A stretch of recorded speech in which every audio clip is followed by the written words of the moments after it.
सफ़ेद मोती और याकूत से बनी तख्ती जिसकी लिखाई और कलम नूर है। लोहे महफूज कहाँ रखी है जिसमें इस कायनात के तमाम राज लिखे हैं। लोहे महफूज पर किस फरिश्ते की ड्यूटी लगाई गई है और क्या इस लोह के अंदर लिखी तकदीरों को बदली जा सकती है।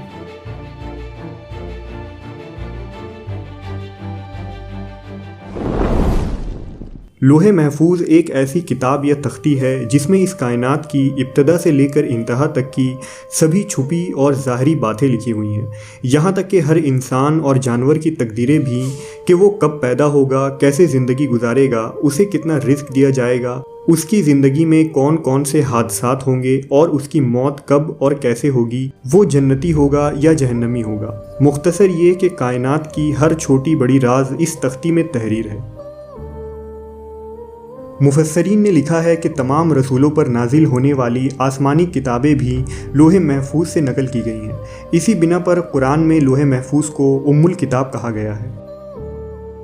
दरअसल जिस तरह अल्लाह तबारक व ताला की वहदानियत पर और अल्लाह के तमाम रसूलों पर ईमान लाना ज़रूरी है, इसी तरह अल्लाह ताला के फ़रिश्तों पर, अर्श व कुर्सी पर, क़यामत के कायम होने पर और लोहे महफूज पर ईमान लाना ज़रूरी है।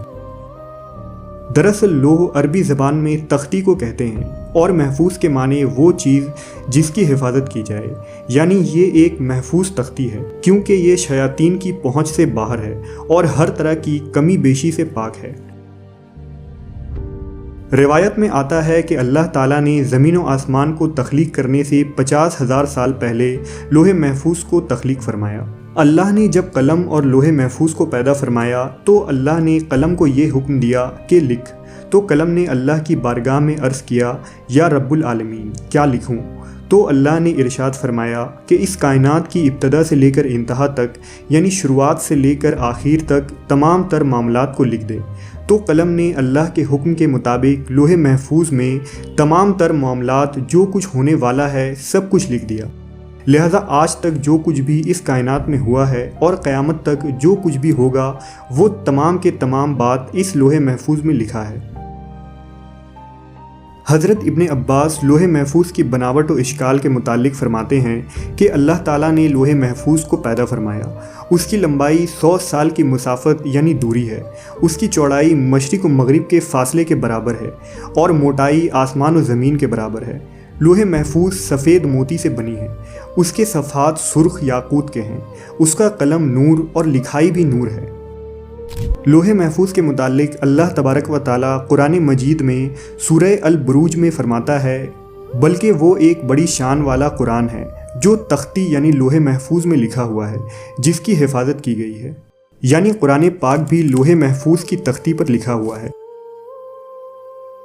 हज़रत इब्ने अब्बास बयान करते हैं कि लोहे महफूज के ऊपर बतौर टाइटल ये अल्फाज लिखे हुए हैं कि अल्लाह के अलावा कोई इबादत के लायक नहीं, उसका दीन इस्लाम है और मोहम्मद सल्लल्लाहु अलैहि वसल्लम उसके बंदे और रसूल हैं। लिहाजा जो भी अल्लाह पर ईमान लाएगा और उसके वादे को सच्चा जानेगा और उसके रसूलों की इत्तबा करेगा तो अल्लाह ताला उसे जन्नत में दाखिल करेगा। आखिर में इब्ने अब्बास फरमाते हैं कि ये जो मैंने तुम्हें लोहे महफूज के मुतालिक बताया है, ये सब मैंने खुद नबी सल्लल्लाहु अलैहि वसल्लम से सुनकर बताया है। लोहे महफूज कहाँ और किस जगह है, इसके मुतालिक हज़रत अनस इब्ने मालिक बयान करते हैं कि लोहे महफूज हज़रत इसराफील अलैहिस्सलाम के सामने है। इसराफील वही फरिश्ते हैं जो क़यामत कायम होने पर सूर फूकेंगे। रिवायत है कि लोहे महफूज हज़रत इसराफील के माथे को जा लगती है। हज़रत इसराफील ज़मीन पर नज़रें झुकाए खड़े हैं। जब लोहे महफूज हज़रत इसराफील के माथे पर आ लगती है तो इसराफील उस पर नज़र मारते हैं। गोया ये लोहे महफूज हर इंसान, जिन और शयातीन की पहुँच से इतनी दूर है जिसका अंदाज़ा भी नहीं लगाया जा सकता। लोहे महफूज माबादत तबियात में से है और उसे हवा से खमसा के ज़रिया इदराक नहीं किया जा सकता। यानी लोहे महफूज के वर्क, लिखाई, अल्फाज और कलम कैसे हैं, ये इंसानी अक़ल से ऊपर की बातें हैं। اب سوال یہ اٹھتا ہے کہ لوح محفوظ میں موجود تقدیریں اور امور کا کائنات میں کس طرح نزول ہوتا ہے۔ دراصل لوح محفوظ سے پورا پروگرام لوح دوئم پر آتا ہے، جو لوح محفوظ جیسی ایک اور تختی ہے۔ لوح دوئم سے یہ پروگرام الگ الگ انفرادی طور پر تمام جانداروں تک پہنچایا جاتا ہے، لیکن اب اس پروگرام میں انسانی ارادے بھی شامل ہوتے ہیں۔ مثلاً اگر لوح محفوظ میں یہ پروگرام نشر ہوا ہے کہ کسی آدمی کو ایک کام کرنا ہے، لہٰذا یہ کام انسانی ذہن پر بالکل اسی طرح وارد ہوتا ہے۔ اب انسان اس میں اپنا ذاتی ارادہ شامل کرتا ہے اور وہ اس کام کو سر انجام دیتا ہے، یعنی ہر امور اور کام میں انسان کو نیت اور ارادے کرنے کا مکمل اختیار ہوتا ہے۔ اس سے یہ بات ثابت ہو جاتی ہے کہ ہم جو گناہ یا برے اعمال کرتے ہیں وہ اس لیے ہے کیونکہ وہ لوح محفوظ میں لکھے ہیں۔ یہ بات بالکل غلط ہے۔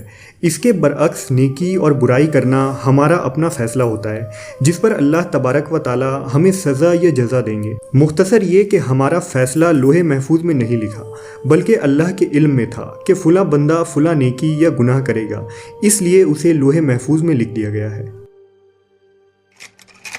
اگر لوح محفوظ کو سائنس کے نظریے سے سمجھنے کی کوشش کی جائے تو لوح محفوظ ایک 2 ڈائمینشنل شیٹ جیسی ہوگی جو ہمارے پورے کائنات کو گھیرے ہوئے ہے، جو کسی ہولوگرام یونیورس جیسا لگتا ہے۔ جب ہم کوانٹم میکانزم پڑھتے ہیں تو پتہ چلتا ہے کہ کائنات کی ساری چیزیں ایک کوانٹم انفارمیشن سے جڑی ہوئی ہے۔ مثلاً ایک سیب کے اندر موجود مولیکیول میں ایٹم اس کا باریک ترین ذرہ ہوتا ہے اور اسے توڑنے پر الیکٹران، پروٹون اور نیوٹران نکلتا ہے جو اسٹرنگ سے بنی ہوتی ہے۔ غرض یہ کہ ان اسٹرنگ میں موجود انفارمیشن اور ڈیٹا کو، جنہیں کیوبٹ کہتے ہیں، کائنات میں موجود ہر شے اور ذرے کے اندر موجود ہے، جو کبھی ختم نہیں ہو سکتی، نہ ہی انہیں ڈیلیٹ کیا جا سکتا ہے اور نہ ہی نئے ڈیٹا کو بنایا جا سکتا ہے۔ لہٰذا لوح محفوظ کے اندر موجود انفارمیشن اور ڈیٹا ان تمام کیوبٹ کا بلو پرنٹ ہے۔ آسان الفاظ میں ہماری یہ کائنات ایک ہولوگرام ہے جس میں ایک ڈیٹا کا سمندر باہر سے کائنات کو گھیرے ہوئے ہے، اور یہ ساری کی ساری کوانٹم انفارمیشن ہماری اس کائنات میں ریفلیکٹ ہو جاتی ہے۔ اس ڈیٹا کے ذریعے ہی ہماری اس کائنات کی تخلیق ہوئی اور تمام نظام چلتی ہے۔ دراصل لوح محفوظ جیسی غیب کی چیزوں کو سائنس اور فزکس کے ذریعہ نہیں سمجھا جا سکتا، کیونکہ غیب کی چیزوں کا تعلق صرف ایمان سے ہوتا ہے، جسے اللہ اور رسول نے کہا اور ہم نے یقین کر لیا۔